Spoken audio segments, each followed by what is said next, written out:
The play is also about tradition and superstition.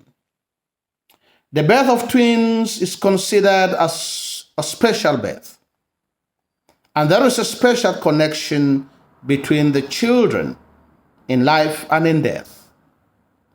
The people also believe that when something happens to one of them, it may affect the other. This is the reason why Makuri forbids Alu to consider that Awuchike is dead. He also believes that Igwezu might have met his brother in the city, even if they live at the opposite ends of the town. Makuri and Alu had consumed their marriage on the beds of the swamp in communion with the serpent.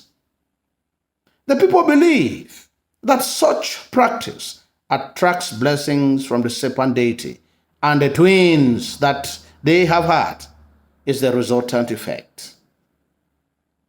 The couple, however, regret that the younger generation does not take their wives to the swamp, and all they think about is to rush and go out of the village to the city. The people believe in the serpent deity which they worship and believe owns the land.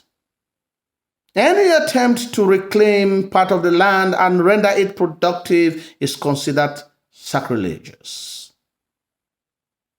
The people also believe that when they offer sacrifices to the serpent deity, it guarantees the safety and protects them.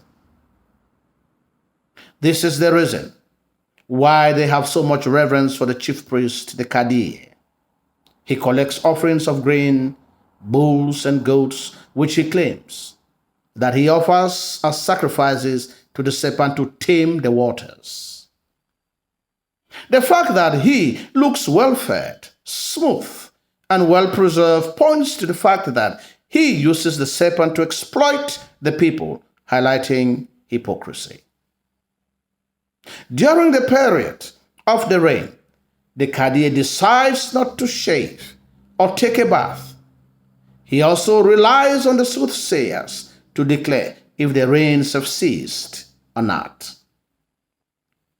It is also the duty of the Kadiye to circumcise young male children in the village and say prayers for them. When the Kadiye visits the Makuri household, they believe that he has come to say prayers to welcome Igwezu, who has returned to the village safely. It is also believed that during circumcision, if the baby's mother touches it, the child becomes contaminated.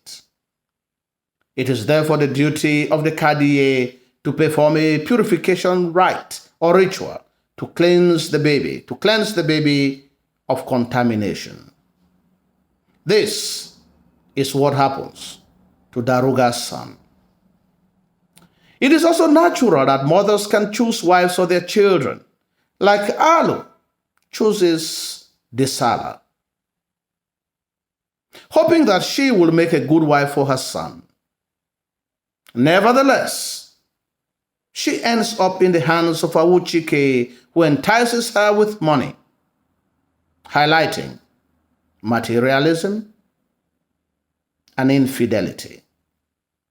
It should be noted that Makuri had highlighted that women in the community are promiscuous and unfaithful to their husbands, when he makes mention of the traders who used to come from the city to buy crocodile skins. Most of them enticed the women with money and took them back to the city. And the Sala is just a copy print of such women.